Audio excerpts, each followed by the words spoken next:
la empresa que quebró pasó por un largo y complicado proceso judicial que comenzó más o menos en el 2007, cuando ingresó en concurso de acreedores, para, bueno, luego pasar por etapas de intervención, primero un síndico, luego un interventor judicial directamente, que desplazó el directorio, esto ya en el año 2009.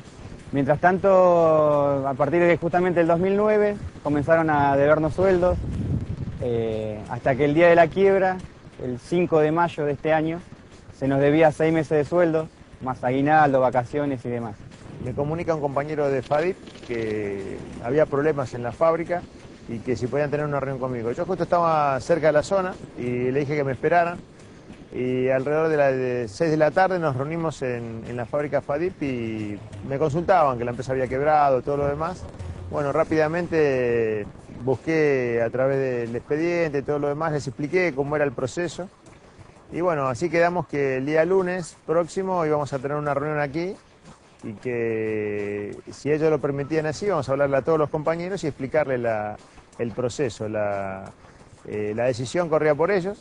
En ese momento el sindicato hasta ese momento había conducido el proceso junto con la sindicatura y con la intervención judicial que estaba en esta empresa, pero el 5 de mayo había quebrado la fábrica, entonces bueno, ya cambiaba mucho el eje de la cuestión, ¿no? Nos reunimos con el doctor Caro en esta cooperativa en FADIP. Él nos explicó que se trataba el proceso de formar una cooperativa. Así fue como el día 10 de mayo nos reunimos aquí en esta empresa, ya con todos los compañeros de la empresa que había quebrado, para que el doctor Caro explicara de qué se trataba justamente todo este proceso. Aquel día, conformados en asamblea general, se decidió formar la cooperativa de trabajo y al día siguiente, 11 de mayo, ya estábamos en marcha, trabajando. Esos fueron los inicios, ¿no?, de este proceso.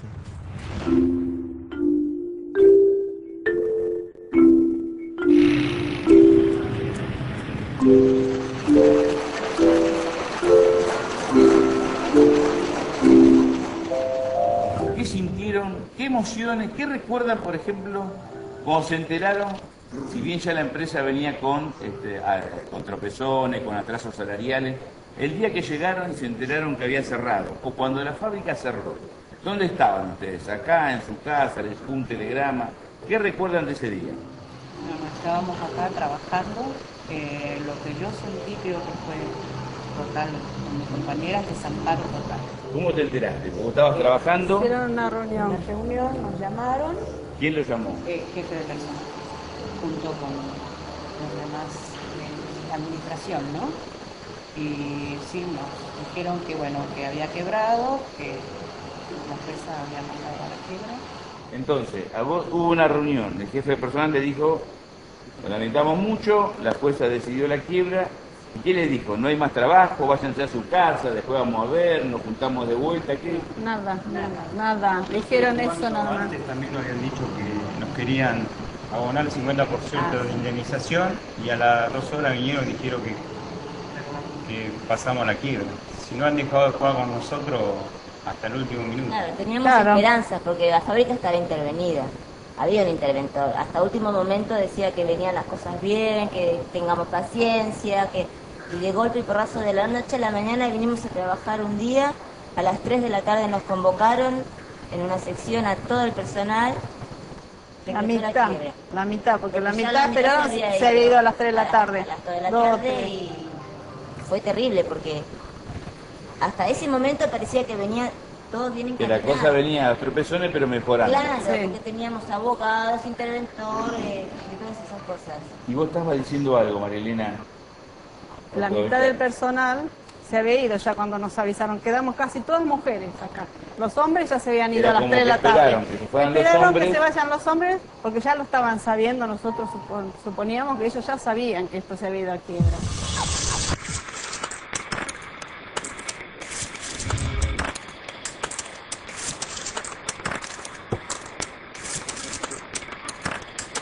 Nosotros siempre armamos lo que se llama un fondo de huelga con los compañeros, la fábrica que están, digamos, produciendo, y además también le traen dinero y le traen víveres. Por ejemplo, está Cooperativa Avícola Moreno que le trae pollo, o sea, así, diferentes fábricas van acercando diferentes bienes, a veces algunos también compran víveres, porque la situación es bastante delicada. Los compañeros aquí no solo cobraban muy poco, sino que hacía 6 meses que ya le debían los salarios.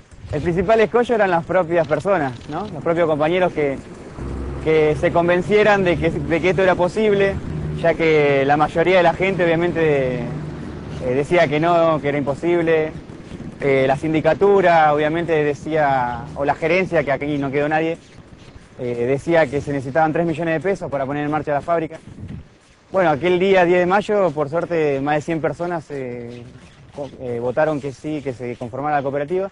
Y así fue que arrancamos. Obviamente los escollos eran la falta de materia prima, obviamente la indefinición con respecto al dinero que no íbamos a llevar a nuestra casa. Pero bueno, de a poco la falta de materia prima se suplantó recuperando hilado que había en la fábrica de hacía años tirado. Y poco a poco la gente se fue convenciendo, ¿no?, de que era posible sacar adelante esto.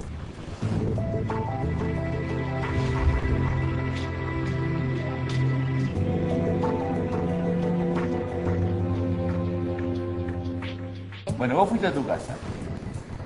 Cuando llegaste, ¿qué te acordás? Lo mío era un poco duro porque mi marido también trabajaba acá. Estábamos los dos acá adentro. Acá es como 3 empresas en una. Entonces él trabajaba en otra empresa. Y le habían dicho que si quería seguir viniendo, podía seguir viniendo, pero que no iba a cobrar. Entonces renunció. Quedaba yo acá adentro, peleándola. Después, cuando vinieron y nos dijeron eso, que había quebrado, nos sentíamos totalmente desamparados. ¿Ustedes experiencia en este tipo de situaciones donde es cooperativa, participación, entre comillas, política, que enseguida delegados, tenían alguna experiencia anterior? Nada. Además de nada, supongo, ¿no? Supongo, después corríjanme. Medio como que lo tenía lejos y no quería saber nada, usted iba a su trabajo, su cátedra y punto. Como miedo a la palabra cooperativa, ¿no? Un poquito ¿Por de qué miedo. miedo? A ver. Era, para no sé, para Porque mí, era como algo no muy bien constituido, porque no se conoce en sí lo que significa. Porque siempre es como que nos metieron cooperativa, fútbol. Pero uno cuando se mezcla, aprende lo que es una cooperativa, se enamora de lo que es una cooperativa. A mí me parece que lo que pasa es cuando cooperativa, cooperadora, sociedad de fomento, partido, todo lo que sea participar es como que nos han hecho creer que mejor no meterse, que eso no es bueno, que lo hagan otro y uno va al colegio o al trabajo o al club o a la sociedad de fomento, pero no se involucra. Sí, es así. Y ustedes de golpe tuvieron que involucrarse. Totalmente. ¿Y por qué decís que te enamoraste? Porque nos permitió continuar con esto. Nosotros amamos a Colón. Creo que todo pasa por ahí.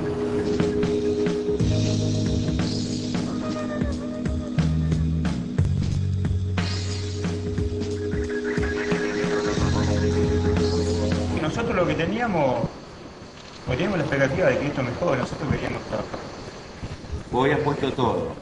Yo, el que venía, le creía hasta que... Era como tu equipo. Vos lo bancabas y de golpe se fue al descenso y te quedaste en la tribuna solito con la bandera.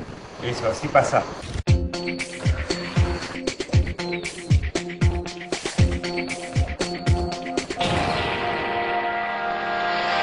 Bueno, el proceso de fabricación realmente es amplio.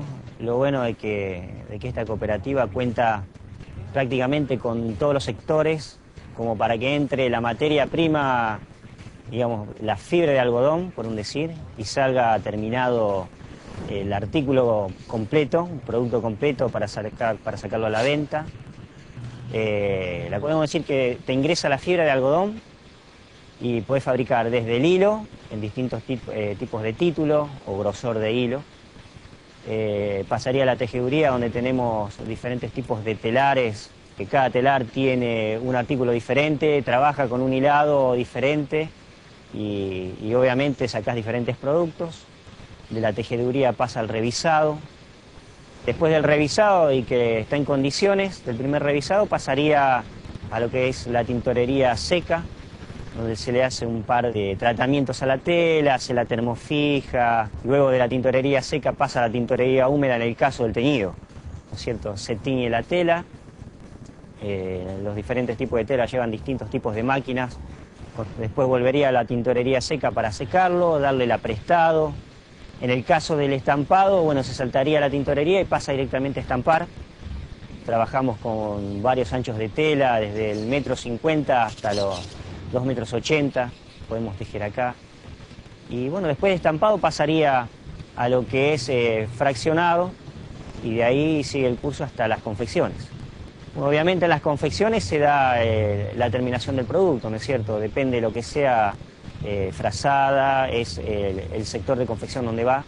Y bueno, la prenda sale prácticamente terminada de ahí, envasada, y pasaría a lo que es depósito expedición, en el caso de que sea para la venta mayorista, embalada como para salir.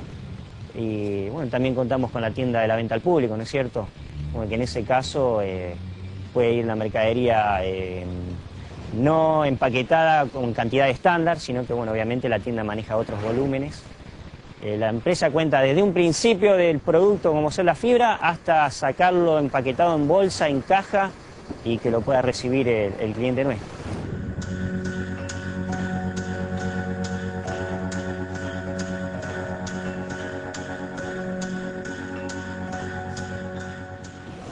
Trato de que, yo le digo a ustedes que analicen, si ven algo que aparentemente es malo, apunten al lado positivo, no apunten para el otro, que el lado positivo sea mínimo. Pero ellos todos estamos viendo que cuando es así, que pareciera que ya estábamos, falta alguien que nos ponga el pie en la cabeza y nos hundamos y salíamos más flojos. La última pregunta, yo los conocí en una situación fea, que por suerte se superó. Yo creo que algunos ya lo habían visto cuando estábamos tratando de aprobar las leyes de expropiación en el diputado. Pero el día que me tocó venir acá fue un día que ustedes estaban fuera de la fábrica, que estaba la policía, que los habían desalojado, digamos, y que bueno, estaban muy enojados, con razón. ¿Ese día qué pensaron? ¿Que se acababa todo o estaban mal, enojados, pero dispuestos a pelear? No íbamos a ir. No íbamos a ir, no íbamos a quedar acá. Siempre de que eso iba a pasar en cualquier momento. Sí. Estábamos esperando. Pero también, personalmente, yo sabía que si eso pasaba, tenía en mi mente de que otras fábricas iban a venir a ayudarnos, porque eso nos inculcaron desde el principio de las cooperativas, que todo es ayuda. Uno llama por teléfono a uno y ya el otro se comunica, la solidaridad. Eso es lo que me reasombró a mí, como con un solo llamado yo llegué tarde ese día, vine, pero llegué tarde porque vivo en Barracas, yo ya había llegado a mi casa, y ahí me llamaron por teléfono y me tuve que volver. Llegué cuando ya terminó casi todo, pero era un mundo de gente afuera, gritando, peleando para que se fueran los que estaban acá adentro. Eso es asombroso. La solidaridad que existe, a mí me encanta. Y cuando le cuento a mi hermana, cuando hablamos por teléfono, le cuento todo eso y le digo, eso es lo que me gusta, la solidaridad que hay entre todos. Las otras empresas recuperadas que están como nosotros, quizás empezando esas cosas, y vienen y te ayudan, se comunican, fue todo tan rápido y asombroso. ¿Y ese día qué pensaste, esa noche, mejor, tardecita noche? ¿Usted qué pensaste? Yo me pensaba quedar toda la noche acá, digo, no, de acá no me voy hasta que esto no se solucione. Habíamos ya avisé en mi casa y dije, o sea, que no me esperen, para pelear. No me esperen, que yo no sé cuándo vuelvo, o cualquier cosa más. Me decía mi hijo, ¿querés que vaya? Yo voy. Me decía, yo voy a ayudarte, me decía, no te hagas problema, igual cosa ya lo llamo, digo, pero no me esperen hasta que esto no termine, yo no vuelvo. ¿Y vos, Rosa? No sé, ese día no quiero. No importa, pero ¿qué pensaste? Pero yo pensé que ya el otro día no entrábamos más. O sea, que vos estabas... Sí, aparte en mi casa tenía mucho miedo que pase algo, que por ejemplo... Que lastimen a la compañera. Que lastimen a la gente. Igualmente yo estaba comunicada con los chicos que me estaban llamando. Y una señora, un compañero, dice, no, quédate tranquila que ya vino Carlos a las 10, si ya terminó todo bien. Mañana hay que ir otra vez y como si fuese un día normal, porque vino el abogado, vino mi compañera diputada, el señor Navarro, que a mí me contaba ella y me dejó más tranquila. Pero yo ya pensaba en nombrarme, sinceramente no se fue ni... ¿Y vos, Darío? Yo estaba acá adentro ese día que... Y golpeado, porque a él lo alcanzaron a golpear. Sí, la policía me sacó. A mí, a Diego. Ese día estábamos ahí y cuando bajamos vimos un casco por todos lados. Estábamos rodeados, no teníamos otra ya que aceptar lo que nos decían. Pero vos qué pensaste, que como está contando Rosa, bueno, en ese momento ¿perdimos o seguimos peleando? Y no, la idea ya estaba planteada, íbamos a seguir peleando, sabíamos que eso no iba a ocurrir. O sea que ya con el doctor Carlos lo teníamos bien claro. En cualquier momento caían, pero lo que pasa es que nos cayeron tan de golpe, no dieron tiempo a nada. A las 5 de la tarde vinieron, cuando ya nos habíamos ido, esperaron a esa... Y salió la gente de las 5, que era el último grupo que se iba, y bueno, vinieron... Ahí llegaron todos. Y se engancharon que éramos 20 acá. ¿Y vos cómo lo viviste? Con bronca y lástima. Lástima por la gente que estaba adentro, que los habían alcanzado a golpear, que es un señor mayor. Ese fue muy, muy feo porque golpearon a una persona grande. A trabajadores que estaban trabajando, eso era lo malo, lo indignante. A mí me indignó eso, lloré de la bronca porque eso me indignó a mí. Que eran trabajadores que se estaban yendo del trabajo.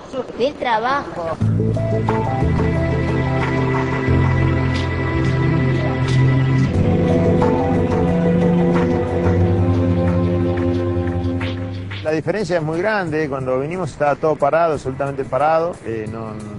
No había una orden de corte porque, digamos, hacía más o menos 3 meses que no pagaron los servicios, la intervención judicial, y además, bueno, los compañeros una incertidumbre total. Así que pudimos llegar a reorganizarlo a los compañeros. Nosotros siempre del movimiento lo que hacemos es el apoyo, la ayuda. La conducción la tienen los compañeros, la deciden ellos, ¿no? Y las decisiones se toman por asamblea normalmente. La diferencia es muy grande, de a poco ellos aquí no han recibido ningún apoyo institucional, digamos, no recibieron subsidio, ningún crédito especial de ningún lado, solamente el esfuerzo propio de ellos, que es muy delicado, muy, digamos, sufrido la cuestión, pero de a poco fueron saliendo. Y hoy día tienen una gran cantidad de telares en marcha, está todo en producción. Venden a todo el país el producto y realmente están creciendo no solo en la parte productiva, sino en la parte organizativa también. La cooperativa la conformamos 120 personas, 120 familias detrás, por supuesto. Bueno, justamente gracias a que se conformó la cooperativa, esas 120 personas hoy no están en la calle, la mayoría de ellos son mayores de edad, 50 años, 60, 45... gente que no va a conseguir otro empleo, le va a costar mucho volverla a conseguir. Los más jóvenes somos minoría. Bueno, sí, a medida que crece la producción, obviamente se va utilizando más materia prima, como te contaba, de 3 telares que comenzamos, hoy tenemos 30. A medida que pongamos más telares en marcha, la cantidad de materia prima utilizada es más, la producción va a ser más. Y bueno, y la ganancia para los trabajadores, lo que podamos llevarnos a nuestra casa, a nuestra familia, va a ser también mayor. Realmente, por eso que se tiene que modificar la ley de quiebra, para que no ocurran esto, que quiera impedir un síndico o un juez o un interventor a un grupo de trabajadores que quieran trabajar. O sea, ejercer un derecho constitucional parecería ser algo ilegal en esta Argentina, en estos ámbitos cuando están las quiebras, ¿no? Entonces eso no tiene que ser así. Realmente los trabajadores tienen derecho a trabajar, producir en la ausencia de los dueños y cuando la empresa está quebrada.